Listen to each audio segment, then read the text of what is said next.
Eu já estou aqui com o Daúde para falar desse assunto, né? Mas antes, viu, Daúde, vale lembrar que os produtos que vão ter alíquota zerada pelo governo representam apenas 1% do que o Brasil importou em 2024, de acordo com o levantamento do Poder 360, o portal. Inclusive, o Canal Rural abriu uma enquete, tá, no YouTube, te perguntando isso. Você acredita que as medidas anunciadas pelo governo de zerar impostos de importação de alimentos vão ter efeito na inflação? As opções de resposta: não terão nenhum efeito, podem ter impacto negativo para o produtor brasileiro ou os preços dos alimentos serão reduzidos, né? Então, Daúde, também já vou depois fazer essa pergunta para você, porque eu li muito, né? E o que eu tenho ouvido é que essa medida é mais política e inócua, tá, para o Brasil. Então, na verdade, não é tão eficaz. O que você acha e o que você responderia, meu amigo, olhando aqui essa nossa enquete? Bem-vindo. Obrigado, Priscila. Boa tarde a você, boa tarde a todos. Bom, eu ficaria, se puder, com as duas primeiras. Eu acho que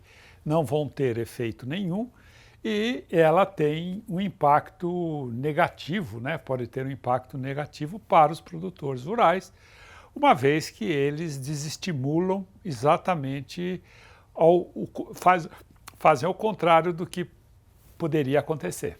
Tá certo. Então, você acredita que precisaria, então, ir mais para a raiz do problema? Você estava aqui comigo nos bastidores, né? Inclusive acompanhando a entrevista do Bertolini, que a gente focou muito na indústria. Tá? Para a indústria, talvez, seja um ponto, né? Mas você olhar lá no início da cadeia, então, a quantidade que você tem de gastos com insumos, os custos do produtor rural, com também as adversidades climáticas, a gente tem que olhar lá atrás para poder fazer esse diagnóstico melhor. Você concorda com o Bertolini que tanto o diagnóstico quanto o remédio estão errados? Exatamente, Priscila. Eu acho que o governo erra e essa medida, na minha opinião, ela tem um viés político muito grande, né? Vamos imaginar o seguinte: o produtor é uma ponta da cadeia, o início da cadeia de produção, e o consumidor o final. A cadeia que está entre o consumidor e o produtor é regido por aquela teoria de que quem parte e reparte não fica com a melhor parte, é bobo ou não tem arte. Então, acaba estourando na mão do produtor e do consumidor. Agora vejam, nós vamos exportar carne de quem? Nós somos um grande exportador de carne. O Brasil vende carne para mais de 170 países. Eles vêm comprar carne aqui pela nossa simpatia? Não. Eles vêm comprar carne aqui pela nossa qualidade e pelo preço. E, evidentemente, com a desvalorização do real, ficou mais fácil você comprar, né, do Brasil, porque ficou mais barato. Quer dizer, então, o câmbio, ele age como uma barreira. Você pega a questão do milho, que nós vimos aqui. O Brasil é um grande exportador de milho. Nós vamos comprar milho de quem? Só um detalhe: o milho é cotação internacional. Então ninguém vai vender milho mais barato do que existe na cotação inicial. Então é um absurdo se achar. O café, somos os maiores produtores, maiores exportadores e o segundo maior consumidor. Nós vamos comprar de quem café? A não ser o cafezinho de cápsula, né, que a gente importa da Suíça, que não tem plantação de café. Aí quando fala, tem a bolacha, tem a sardinha. Pessoal, vocês sabem que os argentinos estão vindo fazer compra nos supermercados brasileiros porque os nossos produtos para eles estão mais baratos.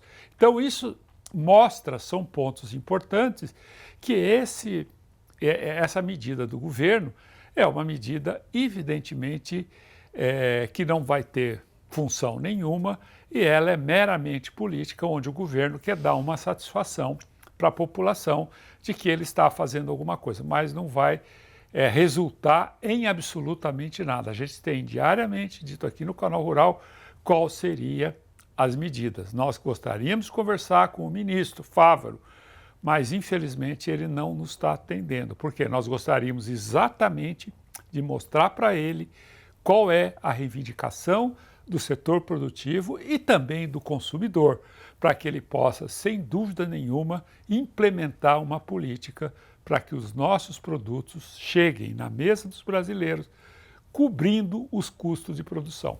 E outro ponto importante que eu acho que a gente deve trazer aqui, né, Daúde, que a gente conversou amplamente na redação, é sobre a flexibilização da inspeção sanitária, né? Porque a gente vem investindo muito nessa questão, tá? E essa flexibilização, você acha que ela pode nos colocar em risco no futuro? Não tenha dúvida, Priscila. Eu acho que a questão sanitária, né, ela é importantíssima nos alimentos. E o Brasil vem, né, preservando e buscando cada vez mais ter segurança, dar segurança aos nossos compradores. O Brasil exporta, como eu disse aqui, para mais de 150 países no planeta Terra, né? E evidentemente que tudo isso está aliado também à questão da segurança alimentar. Eu, particularmente, não sou contra você abrir, né, essa questão da inspeção para que elas possam ser feitas localmente. Evidentemente que boa parte dos municípios não tem estrutura para fiscalizar a parte sanitária. Então, o que resolveria isso, ministro? O senhor colocar punição. Vocês podem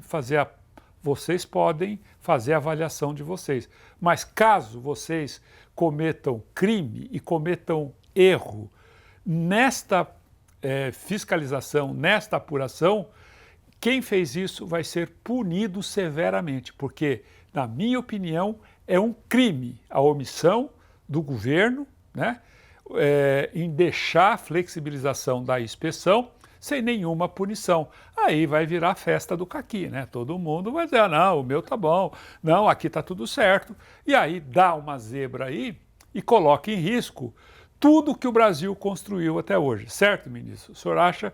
Eu acho que seria coerente que as pessoas que fizessem, os municípios, as inspeções, tivessem responsabilidade e pudessem ser criminalmente responsabilizados por medidas de omissão a essa questão que é a segurança alimentar, que é tão importante para qualquer lugar do planeta.